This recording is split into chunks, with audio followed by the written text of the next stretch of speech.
Na kingine inasemekana tayari mama yetu ana mahusiano mapya. Nasibu ana baba mpya, Esma ana baba mpya, Wasafi wanamjua baba yao mpya, wanamheshimu. Mimi simjui lakini tayari namheshimu. Wajua anaitoka chumbani kwa mama ndio baba yako. Nitawaletea siku moja picha yake. Kwa hiyo Wasafi wana baba mpya. Kwa hiyo Watanzania tuna baba mpya. Na tumempokea, na Wasafi unaambiwa wamempokea kwa mikono miwili.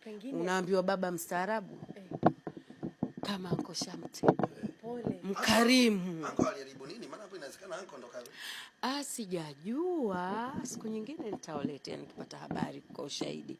Lakini sijajua. Lakini kwa sasa huyo aliyekuwepo hatari. Mpunga upo? Jua tu mpole. Wewe jua.